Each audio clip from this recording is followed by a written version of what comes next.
Listen carefully. What I'm about to tell you will blow your mind. There was a boy, born in a tiny town.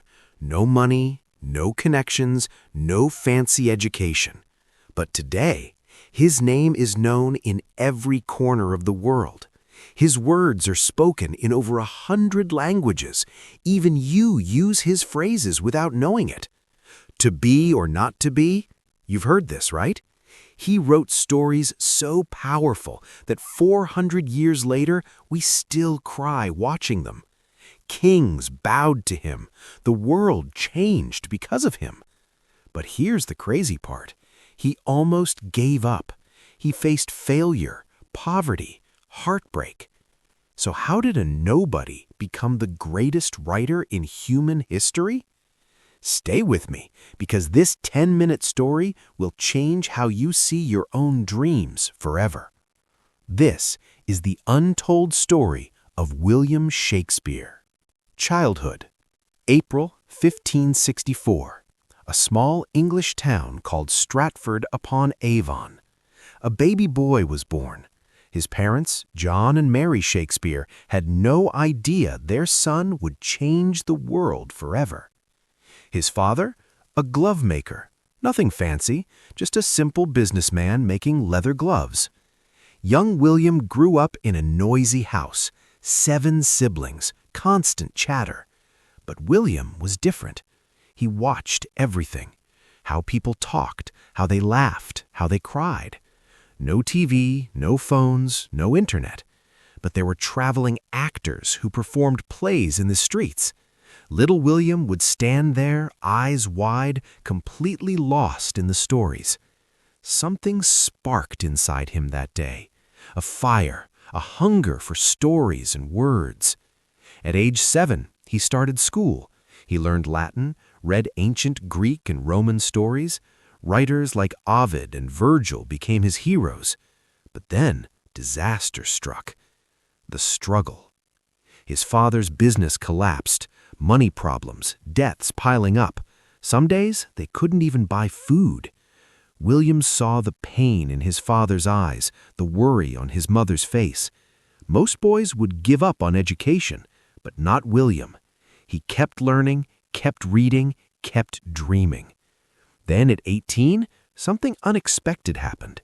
He fell in love with a woman named Anne Hathaway. She was 26, 8 years older than him. And here's the shocking part. Anne got pregnant before marriage. In those days, this was a huge scandal. People talked. Families were ashamed. So they married quickly. Within months, William became a father to baby Susanna. 2 years later, twins arrived, Hamnet and Judith. At just 21 years old, William Shakespeare was a husband and father of 3 children. No job, no money, no future. The question burning in his mind was, how will I feed my family? And then William disappeared. 1585 to 1592, 7 years, no records. No one knows where he went or what he did. Historians call these the lost years.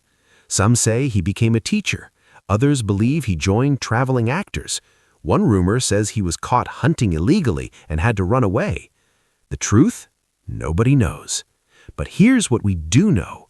When Shakespeare appeared in 1592, he wasn't the same person.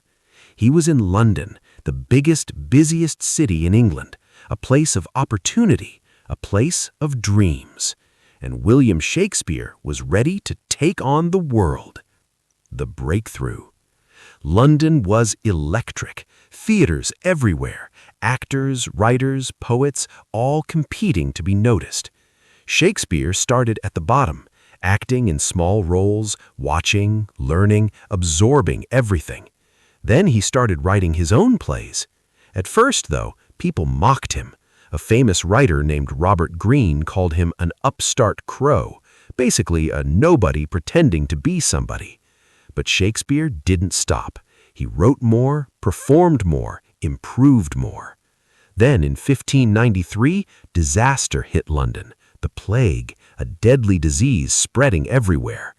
Theaters shut down. Actors had no work. Most people panicked, but Shakespeare, he adapted. He started writing poems, two famous ones, Venus and Adonis and The Rape of Lucrece. These poems made him rich and famous overnight. Even Queen Elizabeth I noticed him. When theaters reopened in 1594, Shakespeare came back stronger than ever. He joined the Lord Chamberlain's Men, the most famous acting company in England, and then he wrote the plays that changed everything. The masterpieces. Romeo and Juliet, a love story so beautiful people still cry watching it today. Hamlet, to be or not to be, the most famous line in history. Macbeth, a story of ambition and how power can destroy you. Othello, jealousy, love, and betrayal. Every play touched the human heart. Love, revenge, power, dreams, fear. Shakespeare understood people like nobody else. In 1599, something incredible happened. Shakespeare and his team built their own theater, the Globe Theater. Imagine this, a massive circular building, open roof, thousands of people rushing to watch his plays. This was his kingdom, his stage, his dream come alive. The Globe became the most famous theater in the world. And Shakespeare, he was now one of the richest men in England. He owned properties, had investments, even bought a grand house back in his hometown. But the ultimate honor was yet to come. Royal recognition. In 1603, Queen Elizabeth I died. Everyone worried, will the new king support theater or shut it down? The new king, James I, loved Shakespeare's work so much that he did something extraordinary. He gave Shakespeare's company a royal title, the King's Men. This was the highest honor possible. It meant they were official actors of the royal court. Shakespeare had gone from a glovemaker's son to performing for kings. From 1603 to 1611, he wrote his deepest, most powerful plays. King Lear, A Father's Heartbreak.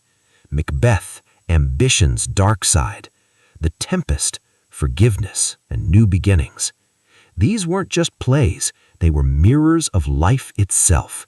Shakespeare had achieved everything: fame, fortune, respect. But every story has an ending. The end and legacy. In 1613, Shakespeare retired. He went back home to Stratford-upon-Avon. He wanted peace, quiet, family time. He walked through his gardens, read books, spent time with his daughters. But in 1616, something unexpected happened. After attending a dinner party with friends, Shakespeare fell ill. Maybe a fever, maybe a disease. Nobody knows. Within days, his health collapsed. On April 23, 1616, at age 52, William Shakespeare died. Before his death, he wrote these final words for his grave. "Good friend, for Jesus' sake forbear to dig the dust enclosed here. Blessed be the man that spares these stones, and cursed be he that moves my bones." Even in death, his words were powerful. The world mourned, but his story didn't end there. His plays continued, his books spread across the world, his name became immortal. Today, 400+ years later, Shakespeare is everywhere. His plays are performed in every language. Students study his work in every country. His words are in movies, songs, speeches, because Shakespeare understood one truth: words have power. Power to inspire, power to change, power to live forever. My friends, Shakespeare's message to you is simple. You don't need money, you don't need connections, you don't need a perfect life. You just need a dream and the courage to chase it. Shakespeare was just a small-town boy who dared to dream big, and today his name is written in history forever. So what's your dream? Start today. Work hard. Never give up, because maybe, just maybe, you are the next great storyteller the world is waiting for. As Shakespeare himself said, "It is not in the stars to hold our destiny, but in ourselves." Now go, make history.